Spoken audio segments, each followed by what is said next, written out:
So good afternoon dear students, I welcome you all on my YouTube channel. Today we will discuss the most important, most authenticated questions of chemistry for class 11th.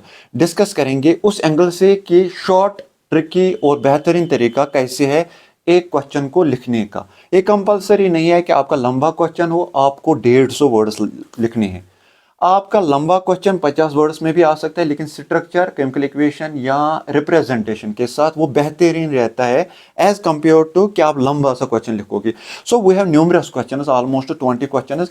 हम उनको elaborate करेंगे किस angle से हमें उनका answer देना है। So we have important questions of class 11th chemistry. First question जो है that is de Broglie wave equation. de Broglie wave equation. de Broglie wave equation क्या होता है कि according to previous concept we know that matter has both या particle has both या हमारा atom जो होता है it contains both particle as well as wave nature. ठीक है, जो हमारा मैटर होता है it contains both particle as well as wave nature. ठीक है, सिमिलरली जो de Broglie उसने कहा है कि लाइक मैटर जो हमारी रेडिएशन होती है, radiation also possesses both particle as well as wave nature. Particle nature भी होता है उसमें, वेव नेचर भी होता है इसमें। ठीक है, सो अकॉर्डिंग टू हिम इसमें लेमडा जो होता है उस जो हमारी रेडिएशन होती है उसमें lambda equal to h by p और h बाई एम बी। उसकी वेवलेंथ कैसे होती है, h by p, h is called Planck's constant, m is called mass, v is called velocity. So this is de Broglie's wave equation. अब हम कैसे derive करेंगे according to Einstein's law, E is equal to, ऐसे हम लिख सकते हैं दूसरे पेज पे,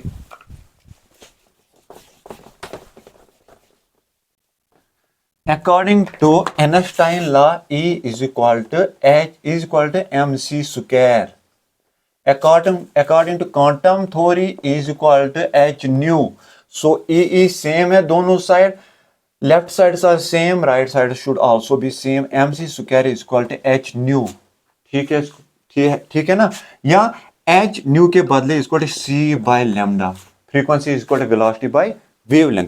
सो लैम्डा जो इस साइड लेंगे h c divide by m c square. ठीक है ना, ये हमने इस साइड ले लिया, इसको नीचे साइड लाया। ठीक है, सी सी कैंसल हो गया। So lambda is equal to h by m c, वो हो गया h is equal to p. ठीक है, डिराइव हो गया। तो सिंपल है, this is de Broglie's wave equation. ऐसे ही शॉर्ट में लिखना है, कोई लंबा चौड़ा लिखने की जरूरत नहीं है। अगर लंबा सा क्वेश्चन भी 8 मार्क्स का, 12 मार्क्स का भी आ जाएगा, सिंपल लिखना है according to Einstein law is equal to m c square, according to quantum theory is equal to h nu. दोनों को कंपेयर करो और निकालो अपना lambda. So coming to second question क्या आ सकता है इसमें, दैट इज सेकंड क्वेश्चन। इसमें हाइब्रिडाइजेशन क्या होता है। हाइब्रिडाइजेशन आप लोगों को पता ही है, it is intermixing of atomic orbitals. Hybridization का मतलब होता है इंटरमिक्सिंग ऑफ एटॉमिक ऑर्बिटल्स। क्यों इंटरमिक्सिंग होती है, because they should possess same energy, same shape, same energy. Mostly उनकी एनर्जी सेम होती है। यहाँ चार बंदों को बॉन्डिंग करनी है, उनकी एनर्जी पहले, उनकी शेप, उनका स्ट्रक्चर सेम होना चाहिए। ठीक है, उसी को बोलते हैं हम intermixing of atomic orbitals to form molecular orbitals. अब इसके लिए क्राइटेरिया क्या होना चाहिए, उस फिर क्वेश्चन आ सकता है explain sp3 hybridization with suitable example. अगर हम लेंगे it is intermixing of atomic orbitals, intermixing of atomic orbitals, फिर उसका क्राइटेरिया आपको पता होना चाहिए कि उनमें सेम एनर्जी होनी चाहिए, उनकी ओरिएंटेशन सेम होनी चाहिए, मॉलिक्यूलर ऑर्बिटर के साथ मिलता है। ठीक है, वो आपके क्राइटेरिया पोस्टुलेट्स होते हैं। अगर हम देखेंगे CH4 मॉलिक्यूल का कार्बन का एटॉमिक नंबर 6 है, तो हम लिख सकते हैं 1s2 2s2 2p2। तो इसको छोड़िए, अंदर वाला है, बाहर वाला हमारा बनता है ऐसे। इसके इस s स्फेरिकल होता है, एक ही ऑर्बिटल होता है, p डंबल होता है, तो 3 ऑर्बिटल्स होते हैं, 2 इलेक्ट्रॉन्स इसमें है। तो sp3 हाइब्रिडाइजेशन करने के लिए s और p की सेम एनर्जी होनी चाहिए। तो यहां से एक्साइटेड स्टेट में यहां जाता है एक इलेक्ट्रॉन, क्या बनता है, एक इलेक्ट्रॉन, इसमें है 3 इलेक्ट्रॉन्स अब p में आ गए। Then they have a choice, they can combine 1s and 3p orbitals intermix to form sp3 hybridized orbitals.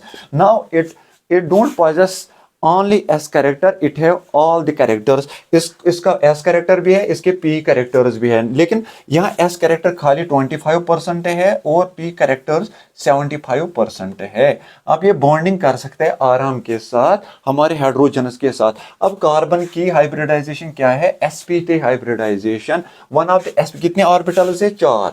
देखो 3 s के एक s का 3 p के, so we have 4 sp3 hybridized orbital। one of the 4 sp3 hybridized orbital intermixes with hydrogen to form sp3 sigma orbital, sp3h sigma hydrogen orbital।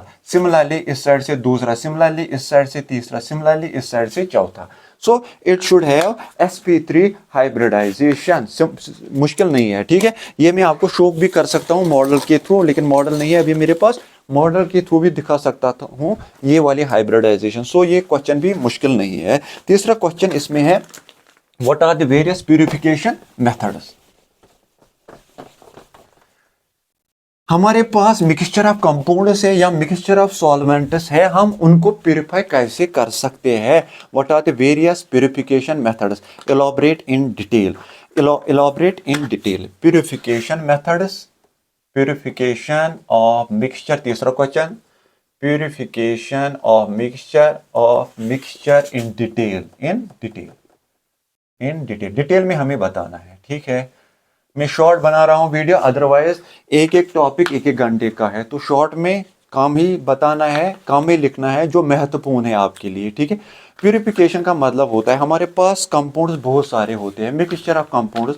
हमें एक compound दूसरे compound से अलहदगी करनी है, सेपरेशन करनी है, तो इसमें हमारे बहुत सारे प्रोसेसेस होते हैं, जैसे सब्लिमेशन। सब्लिमेशन का मतलब होता है when we have a solid impurity, it is when we heat up it directly change it into vapours, vapours में जाएगा तो उसको सब्लिमेट, उसके थ्रू भी हम प्यूरिफाई कर सकते हैं। दूसरा क्रिस्टलाइजेशन, हमारे पास इम्प्योरिटीज होते हैं जो सॉल्वेंट में सॉल्युबल ना हो, हम सॉल्वेंट वो डालते हैं, हीट अप करते हैं तो क्रिस्टल्स बनते हैं, इम्प्योरिटी मटेरियल वही रहता है। सिमिलरली डिस्टिलेशन के थ्रू भी हम सेपरेट करते हैं सॉल्वेंट। सपोज हमारे पास पेट्रोल है जो हम बाइक वगैरह में डालते हैं, वो वाला उसका वेपर प्रेशर, या हम बताएंगे बॉइलिंग पॉइंट बहुत कम होता है, बॉइलिंग पॉइंट ऑलमोस्ट 20 से 25 तक होता है, और साथ में अगर हमारा हेक्सेन होता है 69 तक होता है। अगर हम हीट अप करेंगे तो पेट्रोल पहले उड़ जाएगा, उसको हम कलेक्ट कर सकते हैं, तो सेपरेशन के लिए वो भी हमें लगता है। दूसरा होता है इसमें फ्रैक्शनल डिस्टिलेशन। फ्रैक्शनल डिस्टिलेशन का मतलब होता है डिस्टिलेशन ही है, हम सेपरेट करते हैं लेकिन बॉइलिंग पॉइंट डिफरेंस दो कंपाउंड्स की कम होती है। सपोज हमारे पास होता है एक ईथर और दूसरा पेट्रोलियम ईथर। सपोज ईथर क्या है हमारा 54, पेट्रोलियम ईथर का 58 या 59, तो उसके लिए हमें फ्रैक्शनल क्रिस्टलाइजेशन की जरूरत होती है। सिमिलरली क्रोमेटोग्राफी के थ्रू हम सेपरेशन करते हैं। So there are different methods by which we can purify compound. So sublimation है, डिस्टिलेशन है, क्रिस्टलाइजेशन है, हमारी है कॉलम क्रोमेटोग्राफी है, टीएलसी है, और एनी अदर मेथड, ठीक है। ऐसे भी क्वेश्चन आ सकता है। सो इसके बाद जो क्वेश्चन है, fourth question, that can be what reactions आपको करनी है अल्कीन्स की, अल्कीन्स की रिएक्शन आपको करनी है। फोर्थ क्वेश्चन सिंपल क्वेश्चन है, elaborate ozonolysis of alkenes। Alkenes का ओजोनोलिसिस करना है आपको, ठीक है। अल्कीन्स का आपको ओजोनोलिसिस करना है, सिंपल है। जब आप अल्कीन्स को ओजोन ऐड करते हो तो आपको पता ही है जो अल्कीन हमारा होता है, it contains carbon carbon double bond, it contains carbon carbon double bond. So always it will do addition reaction, इस पे एडिशन रिएक्शन हो जाएगी। जब हम ओजोन ऐड करते हैं इस पे, इट विल फॉर्म ओजोनाइड, क्या बनाएगा, ये मैंने बताया है ट्रिकी अप्रोच के थ्रू, दोनों डबल बॉन्ड्स खत्म करो। दोनों डबल बॉन्ड जब आपने खत्म किए तो एक साइड दो ऑक्सीजन ले लो, दो ऑक्सीजन एक साइड ले, एक साइड एक ऑक्सीजन ले लो, ठीक है, खत्म। और इसके साथ क्या है, हाइड्रोजन, इसके साथ क्या है, हाइड्रोजन, इसके साथ क्या है, हाइड्रोजन, इसके साथ क्या है, हाइड्रोजन।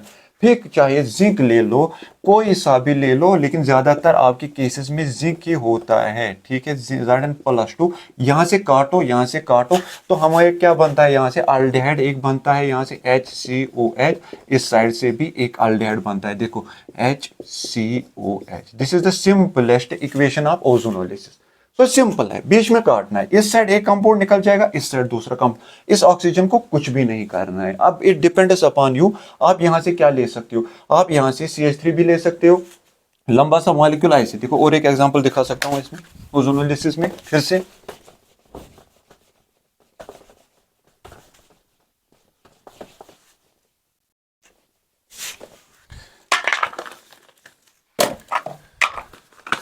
ठीक है, अगर हम ये लेंगे प्रोपीन, प्रोपीन, ठीक है, प्रोपीन अगर हम लेंगे, ओजोनोलिसिस करेंगे O3, it will form ozonide. काटो, दोनों डबल बॉन्ड काटो यहां से, ठीक है, काट लिया दोनों डबल बॉन्ड, CH, यहां से क्या हमारा रह गया CH2, तो एक साइड से दो ऑक्सीजन, ठीक है, दिस इज ओजोनाइड, इसको बोलते हैं ओजोनाइड, ठीक है।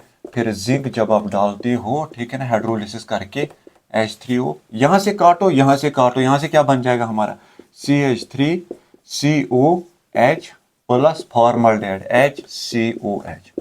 So this is the preparative method of aldehyde also. So ये वाली रिएक्शन आ जाएगी आपको, सिंपल वाली रिएक्शन। इसके बाद और एक रिएक्शन है अल्केन्स की, that is addition of hydrogen halide. हम हाइड्रोजन हैलाइड कैसे ऐड करेंगे अल्केन पे, फिर से एडिशन रिएक्शन है। हाइड्रोजन हैलाइड का मतलब होता है हमारे पास, सपोज ये वाला अल्कीन है, ईथीन जिसको बोलते हैं, आपको HX ऐड करना है। HX can be chlorine, bromine और आयोडीन। आपको हमेशा ख्याल रखना है, when you have a reagent which possesses positive and negative charge, this is positive charge, this is negative charge, when it will add on double bond, there is a rule that is known as Markovnik's rule. The positive part of the reacting species goes to that very carbon in unsymmetrical alkene. This is not unsymmetrical alkene, symmetrical, this is symmetrical alkene। अगर हम देखेंगे, अगर बीच में इसमें plane डालेंगे, दो हिस्सों में चेंज हो जाएगा, खत्म हो जाएगा, यहाँ तकसीम हो जाएगा दो हिस्सों में। वो वाला अल्कीन आपको लेना है जो दो हिस्सों में तकसीम नहीं होगा।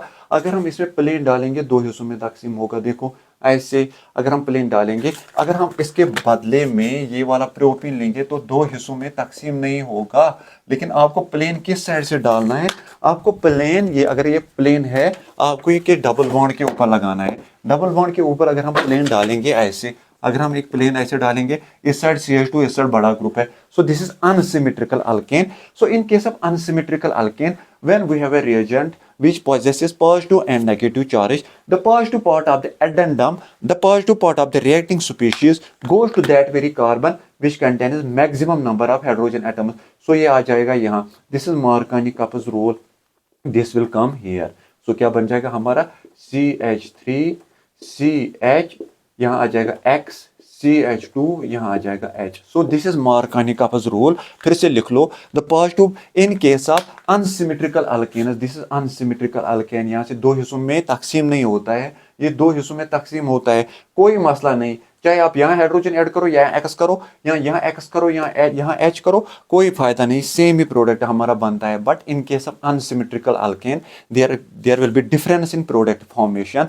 सो in that very case we have a rule that is known as Markovnik's rule. The positive part of the reacting species goes to that very carbon in alkene which possesses maximum number of hydrogen atoms, while as the negative part goes to that very carbon which possesses minimum number of hydrogen atoms। ये वाला question भी खत्म हो गया। इसके बाद कौन सा क्वेश्चन है, दैट इज,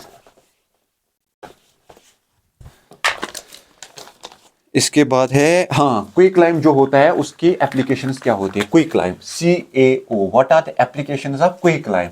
आपको पहले ख्याल रखना है, इसमें ये क्वेश्चन भी आ सकता है, what are the preparative methods of quicklime. Preparative methods, हम कैल्शियम कार्बोनेट को जब हम हीट करते हैं, it results in the formation of quicklime plus carbon dioxide, ठीक है। इसकी बहुत सारी एप्लीकेशन है। It can be used in cement, हम यूज करते हैं, ठीक है, सीमेंट में भी यूज करते हैं हम, इसको पिगमेंट्स में भी यूज करते हैं, ठीक है, इसको हम डाइज में भी यूज करते हैं, etcetera etcetera. So it has got wide range of applications. Also, it can be used in the synthesis of alkyne में भी इसको हम यूज कर सकते हैं, ठीक है।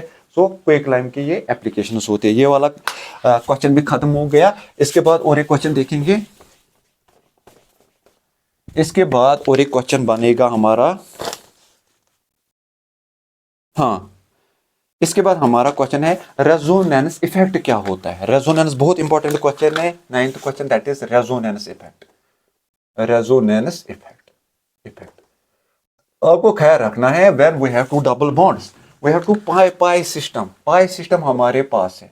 We have a pi system, this is a pi system alternative position पे है, but there is single bond, there is formation of polarity create होती है। अगर हम देखेंगे ये यहां आ जाएगा, ये यहां आ जाएगा, ऐसे ख्याल रखना, देयर इज पोलरिटी क्रिएटेड, यहाँ डबल बॉन्ड आ जाएगा, यहाँ नेगेटिव चार्ज, यहाँ positive, this is known as resonance. When we have a double bond और पाई बॉन्ड सिस्टम, या हमारे पास पाई सिस्टम है, ख्याल रखना, फिर से ख्याल रखो, we have a pi system, suppose this is pi bond, या sorry lone pair of electrons, then there is formation of polarity create होती है, नेगेटिव और पॉजिटिव चार्ज की पोलरिटी क्रिएट होती है, this is known as resonance effect. This is known as resonance. अब इसके दो टाइप्स है, positive resonance effect and negative resonance effect. Positive resonance effect का मतलब होता है when we have a group, हमारे पास एक ग्रुप होता है जिसपे लोन पेयर होता है, वो अपने से दूर धकेल देता है अपने इलेक्ट्रॉन्स को या पाई इलेक्ट्रॉन्स को, सो दैट कंजुगेटेड सिस्टम में वो जाते हैं। वो कंजुगेट, देखो ये इसके ऊपर चढ़ता है, ये इसके ऊपर चढ़ते हैं इलेक्ट्रॉन्स, फिर ये चलेंगे यहाँ से आर्थो पैरा, फिर से ortho para, this is known as positive resonance effect. In case of negative resonance effect we have a group, वो हमारे अगर ये कंजुगेटेड सिस्टम है, कंजुगेटेड सिस्टम का मतलब होता है डबल सिंगल, वो इसके ऊपर नहीं चढ़ता है, यही उसके ऊपर से चलता है। जैसे अगर NO2 हमारे पास होगा, NO2, ठीक है, देखो यही इसके ऊपर जाता है, यही हमारा कंजुगेटेड सिस्टम ही इसके ऊपर जाता है, कंजुगेटेड डबल बॉन्ड से इसके ऊपर चढ़ते, this is known as negative resonance effect. Whiles positive resonance effect में जो सबस्टिट्यूएंट होता है जिसके थ्रू रेजोनेंस होती है, उसी के इलेक्ट्रॉन्स कंजुगेटेड सिस्टम के ऊपर चढ़ते हैं, but in case of negative resonance effect the substituent which is present in a conjugated system इसी के ऊपर चढ़ते हैं, कंजुगेटेड सिस्टम के जो हमारे पाई सिस्टम होता है, ठीक है। उसके बाद 10th क्वेश्चन जो हमारा बनता है, 9th question, that is law of chemical combination, ठीक है। लॉ ऑफ केमिकल कॉम्बिनेशन में हमारा 9th question, law of chemical combination, law of chemical combination, law of combination में हमारे दो लॉज है। First is law of conservation of mass, constant proportion, ठीक है। First is law of conservation of mass, second one is law of constant proportion. Law of conservation of mass आपको पता है, मास can neither be created not destroyed, but it can be transferred from one thing to another thing, ठीक है। Loss या gain नहीं होता है, एक फॉर्म से दूसरी फॉर्म में हम उसको चेंज कर सकते हैं। ये जो कांस्टेंट प्रपोर्शन है ना, दो कंपाउंड्स मिलते हैं, उनका वेट का प्रपोर्शन से, उनका प्रपोर्शन होता है वो एक पर्टिकुलर मिकदार में मिलते हैं। जैसे कार्बन डाइऑक्साइड, कार्बन का पर्टिकुलर होगा, ऑक्सीजन का पर्टिकुलर। वाटर में हमारे दो मॉलिक्यूल होते हैं, ऑक्सीजन का एक ही मॉलिक्यूल होता है। सिमिलरली अलग अलग मिक्सचर्स होते हैं, अलग अलग कंपाउंड्स होते हैं, ठीक है। उसके बाद और एक क्वेश्चन है फिलिंग अप ऑर्बिटल्स पे हमारा पॉलीज एक्सक्लूजन प्रिंसिपल या आबो प्रिंसिपल, ठीक है। 10th आबो प्रिंसिपल क्या बोलते हैं, Aufbau and Pauli's exclusion principle, Aufbau and Pauli's exclusion principle, ख्याल रखना। आबो प्रिंसिपल बोलता है filling up of orbitals occurs in order of their increasing energy। जो ऑर्बिटल्स हमारे फिलअप होंगे इलेक्ट्रॉन से, जिसकी एनर्जी कम होगी वो पहले फिल होगा, जिसकी एनर्जी ज्यादा हो वो उसके बाद फिलअप हो जाएगा। जैसे पहले 1s2, फिर उसके बाद 2s2, फिर उसके बाद 2p2, फिर उसके बाद 3s, फिर उसके बाद 3p, फिर उसके बाद 4s, फिर उसके बाद 3d, ऐसे ही continue. So filling up of the orbitals order occurs in increasing energy. जो पॉलिस एक्सक्लूजन प्रिंसिपल है ये बोल रहा है कि no two electrons can be present in एक ऑर्बिटल में खाली दो इलेक्ट्रॉन्स प्रेजेंट हो सकते हैं दैट टू है अपोजिट स्पिन. अगर एक का स्पिन क्लॉकवाइज है दूसरे का एंटी क्लॉकवाइज होना चाहिए. सो ज्यादा इससे ज्यादा इलेक्ट्रॉन्स एक ऑर्बिटल में नहीं होंगे. ठीक है ना. Only two electrons can occupy a single orbital having different orientations. ठीक है. अब दो का मतलब है इंक्रीजिंग एनर्जी. पॉलिस का मतलब होता है एक ऑर्बिटल में खाली दो इलेक्ट्रॉन्स रह सकते हैं that two with opposite spin. ठीक है. इसके बाद है atomic radius and ionic radius. Atomic and ionic radius दो सिंपल क्वेश्चन है. एटॉमिक रेडियस यहाँ रेड ये आयनिक रेडियस देखो ख्याल है यहाँ रखो मुश्किल नहीं. एटॉमिक रेडियस का मतलब होता है हमारे पास एक न्यूक्लियस है. न्यूक्लियस से आउटर मोस्ट शेल में जो इलेक्ट्रॉन होगा ये जो रेडियस होता है इसको बोलते हैं एटॉमिक रेडियस. ठीक है. The distance from nucleus to outer most shell electron is known as atomic radius. Well इस आयनिक रेडियस का मतलब होता है सपोज हमारे पास है Na+Cl. ये क्या बनाएगा NaCl. Na पे पॉजिटिव Cl पे नेगेटिव. अब जो इनके बीच में गैप होगी जो इनमें डिस्टेंस होगा उसको बोलते हैं ionic radius. After formation of ion the radius with the distance from one ion and another ion is known as ionic radius. ठीक है. आप इसमें बहुत सारे एग्जांपल्स ले सकते हो जैसे मेटल और नॉन मेटल की. ठीक है. ये वाला क्वेश्चन भी खत्म. इसके बाद है बॉयलर्स एंड एवोगाड्रोस लॉ. ठीक है. Boyle's and Avogadro's law.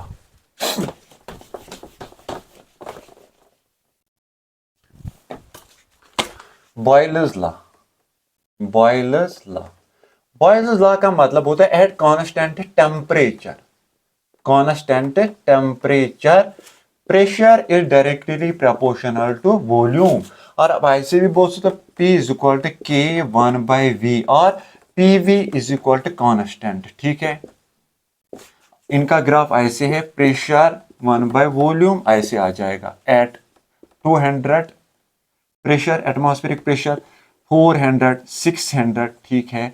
So at constant temperature pressure is inversely proportional to volume. अगर आप प्रेशर बढ़ाओगे तो वॉल्यूम कम हो जाएगा. अगर आप वॉल्यूम बढ़ाओगे तो प्रेशर ज्यादा हो जाएगा. ठीक है. ठीक है. इनवर्स से आप ये बढ़ाओगे तो ये क्या हो जाएगा ये कम हो जाएगा. आप ये बढ़ाओगे तो ये कम हो जाएगा. सो दिस इज बॉयलर्स लॉ. अब एवोगाड्रोस लॉ क्या बोलते हैं. Equal volumes of all the gases. ठीक है. Avogadro's law.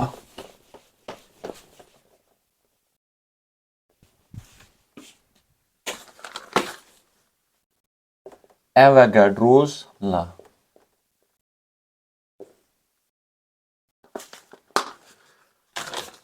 Equal volumes of all the gases under similar conditions of temperature and pressure contains equal number of molecules. ठीक है. Equal volumes of all the gases under same conditions of temperature and pressure. अगर हम temperature और pressure same रखेंगे equal volumes of all the gases under same or similar conditions of temperature and pressure contains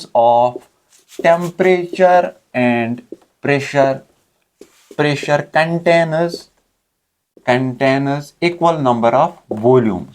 ठीक है. Volume is directly proportional to n. V is equal to Kn. So same temperature और pressure पे same number of molecules, same number of moles होते हैं. ठीक है. हर किसी gas के लेकिन at same temperature and pressure. ये वाला भी कंप्लीट. सो इसमें आपका बॉयलर्स है और एवोगाड्रोस लॉ आ सकता है. ठीक है. चार्ल्स भी आ सकता है लेकिन ये ज्यादा महत्वपूर्ण है ज्यादा इंपॉर्टेंट है. उसके बाद हम एक्सटेंसिव और इंटेंसिव प्रॉपर्टीज क्या होते हैं. What are extensive and intensive properties. हम पहले देखेंगे एक्सटेंसिव प्रॉपर्टी क्या होती है। एक्सटेंसिव प्रॉपर्टी का मतलब होता है वो वाली प्रॉपर्टी जो निर्भर करती है मास या वॉल्यूम पे डिपेंड करती है या अमाउंट ऑफ ए सबस्टेंस पे। Extensive property depends upon amount of A substance. Amount पे ये निर्भर करता है, किस पे? अमाउंट ऑफ ए सबस्टेंस, ठीक है। लाइक वॉल्यूम, ठीक है, मास एग्जांपल इसमें आ जाएगा, ठीक है। दूसरी होती है intensive property. Intensive intensive property intensive property इस पे डिपेंड नहीं करती है, किस पे? अमाउंट पे डिपेंड नहीं करती है, जैसे डेंसिटी, ठीक है, रिफ्रैक्टिव इंडेक्स एटसेट्रा एटसेट्रा, ठीक है। ये क्वेश्चन भी शॉर्ट में आ सकता है। इसके बाद है हमारी ऑर्गेनिक में फ्रेडल क्राफ्ट्स अल्काइलेशन या एसाइलेशन रिएक्शन क्या होती है, ठीक है। फ्रेडल क्राफ्ट्स अल्काइलेशन और acylation reaction. Friedel crafts alkylation और acylation reaction. Actually, in case of aromatic hydrocarbons for 11th class, there is this important reaction that is electrophilic substitution reaction. ये भी उसी कैटेगरी में आता है। One electrophile substitutes another electrophile. In case of Friedel-Crafts alkylation, हमें alkyl group एक benzene पे add करना है, लेकिन जो अल्काइल ग्रुप होगा it will be in the form of an electrophile. In case of acylation reaction, there should be acyl group which is in the form of acyl, जो आप बोलोगे किस फॉर्म में? इलेक्ट्रोफाइल में, ठीक है। सो इलेक्ट्रोफाइल के लिए जनरेट करने के लिए हमें क्या चाहिए? एक लेविस एसिड, जैसे BF3 AlCl3 BF3 OET, ठीक है। So under suitable conditions of temperature and pressure there is introduction of methyl group at benzene ring. अगर हमारे पास एक बेंजीन रिंग ऐसे है, we will take methyl chloride in presence of AlCl3 or BF3, ठीक है। it results in the formation of alkyl group plus HCl। Methyl group ने CH3 electrophile ने H प्लस को रिप्लेस किया, this is known as electrophilic substitution reaction. But here alkyl group is added, this is known as Friedel-Crafts alkylation reaction। अगर हम यहाँ लेंगे acyl group CH3COCl same condition, तो acyl group add हो जाएगा, that is known as Friedel-Crafts acylation reaction. समझ आ रहा है? यहाँ सेम है, कहीं किसी भी जगह आप ऐड करोगे, ठीक है, और साथ में क्या निकल जाएगा? HCl। ये वाली रिएक्शन भी कंप्लीट हो गई। उसके बाद है रिडॉक्स रिएक्शन। रिडॉक्स रिएक्शन क्या होती है, ठीक है। लेकिन रिडॉक्स रिएक्शन का सबसे इंपॉर्टेंट तरीका क्या होता है? On the basis of electronic concept. Electronic concept के थ्रू आपको बताना है रिडॉक्स रिएक्शन क्या होता है। देखो, रिडक्शन का मतलब होता है एडिशन ऑफ इलेक्ट्रॉन, ऑक्सीडेशन का मतलब होता है removal of electron. So on that basis we can say that redox reaction, जब दोनों चीजें होती है, addition of electron and loss of electron, इसको बोलते हैं, दोनों सेम में होते हैं, उसको बोलते हैं रिडॉक्स। रिडक्शन भी होती है, ऑक्सीडेशन भी होती है। Suppose we will take an example of Na+Cl2, 2 times Na in solid form, in gaseous form it will form 2 times NaCl plus minus. यहाँ कोई चार्ज नहीं, तो इसने लॉस क्या किया? इसने लॉस इलेक्ट्रॉन्स की, इलेक्ट्रॉन लॉस, तो दिस इज ऑक्सीडेशन। क्लोरीन के पास कोई चार्ज नहीं था, इसने गेन किया, gain of electron, so it is known as reduction, ठीक है। मुश्किल नहीं होना चाहिए। खत्म ये वाला टॉपिक भी, ठीक है। बहुत सारे एग्जांपल्स इसमें लिख सकती हो। अब इसके बाद है important question, why alkynes are more acidic than alkanes, ठीक है।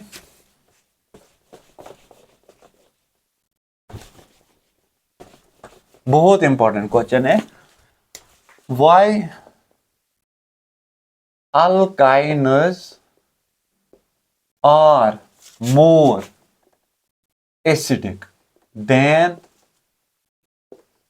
alkenes or alkanes। देखो कंपेरेटिव स्टडी यहाँ हम करेंगे। अगर हम एक अल्काइन लेंगे, suppose HC triple bond CH, this is ethyne. Ethyne acid का मतलब होता है जो प्रोटॉन देगा H प्लस देगा। अगर हम यहां से लेंगे alkyne, H2C double bond CH2, this is alkyne या इथीन। इथीन अगर हम अल्केन लेंगे, this is CH3, this is ethane. ठीक है, इथाइन, इथीन, इथेन। हमें देखना है कि ये एसिडिक ज्यादा क्यों होता है, क्योंकि आफ्टर एब्स्ट्रैक्शन ऑफ प्रोटॉन, अगर हम देखेंगे इस कार्बन के hybridization, it is sp hybridization. इसका मतलब s का कैरेक्टर इसमें 50% है, 50%। अगर हम यहां देखेंगे, यहाँ हाइब्रिडाइजेशन s का है sp2, s का कैरेक्टर यहाँ 33% है। अगर हम यहां देखेंगे s का कैरेक्टर sp3 हाइब्रिडाइजेशन है, s का कैरेक्टर है 25% ओनली। ठीक है, तो सो जितना स्फेरिकल ऑर्बिटल होगा, इलेक्ट्रॉन जो after abstraction of this proton, जो इलेक्ट्रॉन यहां निकल बन जाएगा, इलेक्ट्रॉन जो रहेगा यहां, इट शुड बी स्टेबलाइज्ड। जितना वो स्टेबलाइज्ड रहेगा उतना एसिडिक हमारा कंपाउंड होता है। ठीक है, in this case there is S 50% S character है। सो इसका मतलब नेगेटिव चार्ज बहुत स्टेबल रहेगा, स्फेरिकल शेप में रहेगा, आराम से ये घूमेगा फिरेगा स्फेरिकल शेप में। But here we have only 33%। जब ये प्रोटॉन निकल जाएगा, एक H प्लस निकल जाएगा, नेगेटिव चार्ज जब रहेगा, उसमें S कैरेक्टर 33% है, तो ज्यादा स्टेबल नहीं रहेगा। Here we have only 25 S character, so ये स्टेबल ही नहीं रहेगा। So on that basis we can see that alkynes are more stable और more acidic than alkenes than alkanes. ठीक है, ये वाला क्वेश्चन भी खत्म। अब लास्ट क्वेश्चन है, दैट इज हाइपर कंजुगेशन क्या होता है। Hyperconjugation is a concept that is related to stability of carbocations or alkenes. इसको बोलते हैं नैन्थन-ब्रेकन इफेक्ट भी, नो बॉन्ड रेजोनेंस भी।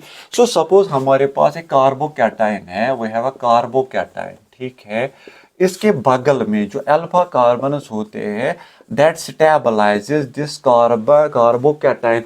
जितने ज्यादा दिस अल्फा बीटा या अल्फा कार्बन, जितने ज्यादा ये अल्फा हाइड्रोजन्स होंगे उतनी ज्यादा इसकी स्टेबिलिटी हो जाएगी। एक्चुअली क्या होता है, ये इसको स्टेबल ऐसे करते हैं, C double bond CH, there is no bond resonance, H ऐसे है और H प्लस ऐसे रहेगा। So there is no bond in between here, इसको बोलते हैं no bond resonance।